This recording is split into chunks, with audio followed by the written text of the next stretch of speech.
Hello everybody, here we are at MaxsGarajMahal doing a little spring cleaning on the little Raptor SD60 made by Hustler, and removed the left fender here. It has a tendency every once in a while to get a little loose, so as you can see the left side fender is sitting in the floor, and I've been considering for a while widening the rear fenders and bring them down a little closer to, get finger down here, a little closer to the bottom of the deck, so that we can keep grass from being thrown up on the back of the deck, and do basically the same thing in the rear over here. And of course, when I got the fender off doing a little spring cleaning, what do I find here? I got dirt that I didn't get off in my normal everyday cleaning when I use the mower, so it basically doesn't appear to be as clean as I thought it was. And I don't know about the light down there, but you can see a little dirt right down there.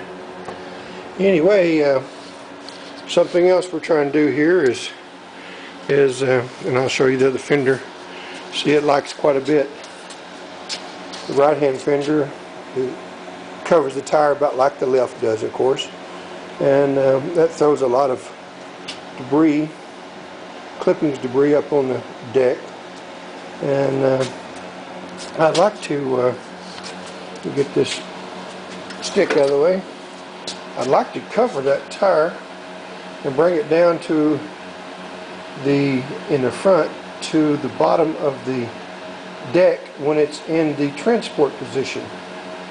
And then in the rear, bring it up just to leave it about 6 inches above the floor, so that it's not throwing things up in the back of the motor and the rear fender. So let's see, what have we got done so far? Some of the modifications we have so far is, well, addition of a seat belt. Hustler Raptors don't come with seat belts, or they don't at this time. This is February 10th 2018, and let's see, we've added a seat suspension kit to it, which the Hustler Raptors don't come with. As you can see, it's there between the seat and the mounting deck. And another addition that I'm going to do, haven't done yet, but I've got the fender off over there on this side over here on the left side, so that I can plan the piece of metal extension that'll go between the stick mounting location and the rear fender mounting location to mount a hydraulic lift gate shock, so that it allows the seat to move forward, but not to the extent that this bungee cord is doing right now. It's a little too close for my liking to the more lift pedal, and I don't want to take a chance of the mower pedal knocking a hole in the naugahyde. By doing the seat lift kit, or not lift kit, but suspension kit, as you can see, you have to extend the seat safety switch wire up to the seat. In order to protect that, I put a piece of fuel hose here as a gasket in the opening to allow this to not fray on the sharp edge of the seat mounting deck. Something else we're adding here is a fuel shutoff. I was going to put it right here, but the seat could possibly, the seat mounting deck could possibly come down too close to this in its furthest down travel and possibly strike this. So we're going to move it over to, let me back up and see if we can get a better. There is a place here in the fuel tank that drops down on the fuel tank retainer, and I believe I'll put this right here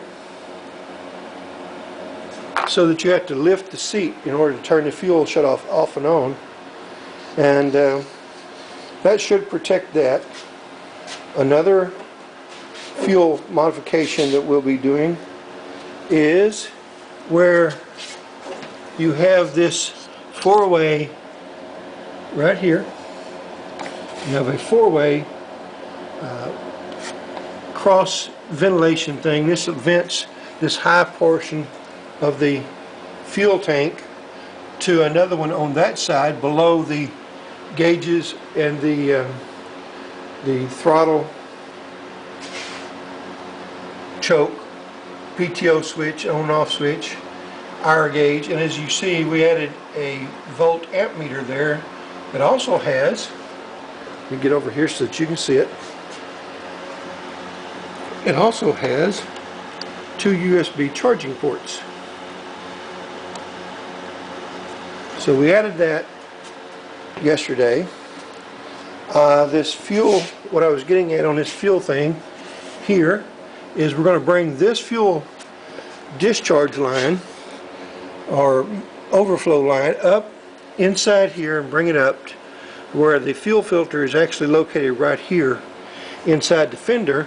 And that'll allow you to put on both sides, there is an additional probably gallon of gasoline that you can add to the fuel tank if you make sure you have a downspout. So this fuel line will come up and then come right back down and go down inside the frame so that it still can ventilate, still be filtered, and still drain down below the rider in case of spillage, or you turn the mower up too sharp of incline one side or the other on its side, and that should save you from having gasoline all over the rider. As you can see, to get rid of some of the noise here, we put furniture moving pads, and we affixed those to the springs, and as you can see, within a couple of hours those springs had started wearing the paint through on the seat mounting deck. So we wanted to both stop the squeaking and the rattling as well as maybe keep the deck from having the paint worn off. That's something that probably should have been put on by the factory, some sort of rubber caps, but they're not, and those things are cheap. Those furniture moving pads are cheap. Let's see, what else have we done so far? Oh yes, the old MaxsGarajMahal belt drilled so that it no longer captures clippings like it used to, and it would get so packed in there. Even, and I never cut in wet grass. Cut wet grass one time just to show people that this mower could get dirty, but it normally isn't. So at that time the grass wasn't very tall when I cut it, so we didn't pack the chute that much. But these belt covers, which I think looks pretty good on the mower like that. Since I've done that over about a year ago, I haven't done anything other than just take a little 18-volt leaf blower and just blow that thing out. And I never find anything in there, so it's working excellent. Done it, you know, didn't take very long to do it.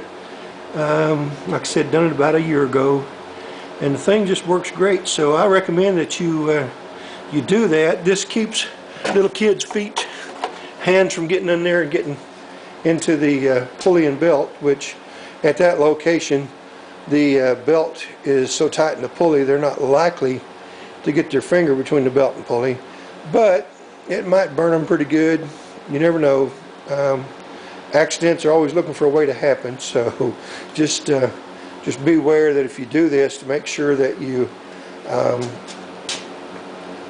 keep some sort of web in there to keep them from getting their fingers and toes in there. And that includes the operator, because you shouldn't have that operating when you're off the machine, the blades, but one never knows what's going to happen around a piece of machinery, and things can happen that you don't always plan on.